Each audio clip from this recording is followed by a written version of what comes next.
Hey there, welcome to the Healthy Church Staff Podcast. I'm Todd Rhodes, one of the co-founders over at chemistrystaffing.com. Today, we're going to continue our series on Before You Go. It's based on a book by Wade Hodges talking about before you leave your current church, before you go to your next church, what are some of the things you should dig into with your prospective church, the church you're considering going to? What are some questions you should be asking?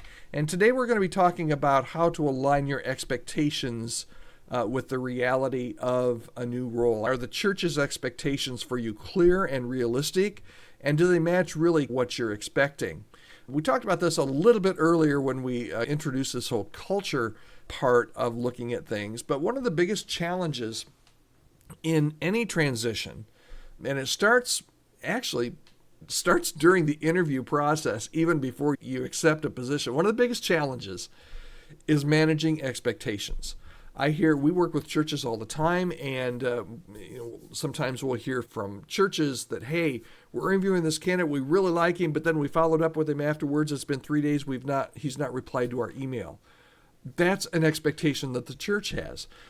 Candidates at the same time, when we're talking to them, they have expectations, and they're like, man, I really like this church, but they didn't do this.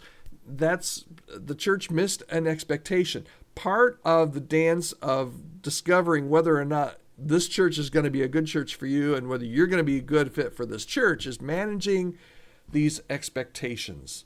And Wade in his book emphasizes and reminds us that mismatched expectations can really lead to frustration, they lead to disappointment, and over the long haul, lead to burnout. Those couple of examples I just gave you, they led to frustration. Frustration can come really quick. Disappointment can happen overnight. Burnout happens over time, okay? But it's all because of not having the same expectations or having mismatched expectations, okay? So understanding what's expected of you and communicating what you expect, man, it's just absolutely crucial for a good transition. It's absolutely crucial for a healthy transition. So what are some key areas when it comes to expectations? What are some key areas that you should evaluate the evaluation, right? First one is job responsibilities. Are the expectations for your role clearly defined? Does the job description align with what's being communicated? And you got to watch. Job descriptions are tricky. You got to watch it.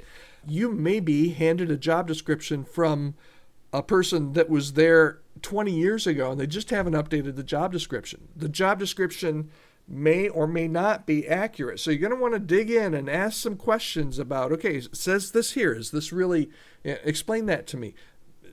Figure out the expectations that are written and the expectations that are unwritten. So job responsibilities, that's the first thing you're going to want to dig into and ask some questions about. And most of these questions, honestly, are going to come they're not going to come on the first interview, probably not going to come on the second interview. They're probably going to come on either your first or your second site visit when you're actually meeting with the leadership team at this church. You're going to ask these are some nitty-gritty things you need to dig into when it's, you're dating, you're serious, you're about to get engaged, right? So you're doing these checks and balances here.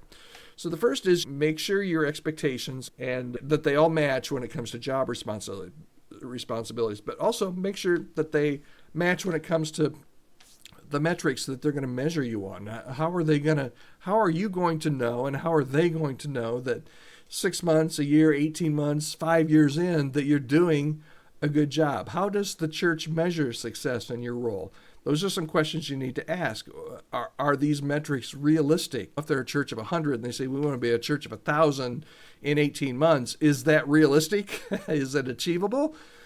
Make sure that you understand the metrics and that the expectations for both you and the church align. And then what are the expectations of the people in the church, the congregation? What do the congregation and the leadership expect for you, even in terms of preaching and leadership, community involvement, and all those tasks?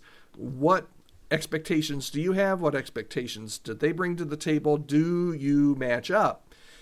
Workload and schedule. Is the workload manageable? Are you understaffed?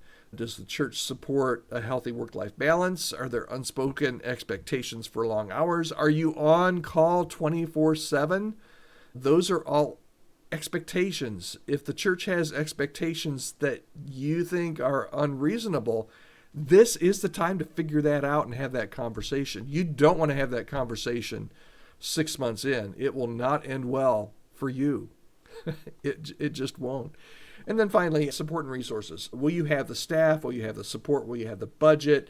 Will you have the tools that you really need to succeed in your role? And again, your expectation might be way up here. Their expectation might be down here. You might say, I might need an assistant and a worship and a youth guy and gal. And they might say, no, we don't have budget for that. You've got Mildred, who will help screen your phone calls. Those are mismatched expectations. You need to make sure that you are all on the same page. Okay? So here's the bottom line for today. Clear, realistic expectations. They're the foundation of a healthy start in your new role. If you don't have clear and healthy and realistic expectations, it may be a rough haul for you. And the red flag, if you come out of that first interview and there are some areas where you don't see eye to eye on some of these expectations, there should be red flags being thrown all over the place. How do you get there? You ask direct questions during your interviews. You pray about it, make sure that God gives you a peace, and you discuss all of those things that we just talked about and make sure that you feel comfortable with any of those. If there's any yellow flags there, this is the time. I can't stress this enough. Before you accept the job is the time to work out any kind of perceived mismatched expectations. It's imperative on you and it's imperative on the church to be upfront about what you need to succeed and how well you're going to match up and how good of a match this is going to be moving forward. Any questions, you can reach me anytime, podcast at chemistrystaffing.com. I'd love to hear from you. And if you'd like a copy of Wade Hodges' book, it's called Before You Go, Questions Every Pastor Should Ask Before Taking on a New Role, just pop me an email at podcast at chemistrystaffing.com. It's a fantastic book. It's absolutely free. It's a gift to us, from us to you here from Chemistry Staffing. If there's any way I can help you or your church anytime, just reach out, podcast at chemistrystaffing.com. All right, thanks so much for spending some time with me today. It means so much that you take 8 minutes out of your day every day to listen to what I have to say. Hopefully it's helpful to you, and hopefully you will subscribe and be back here again tomorrow. Thanks so much.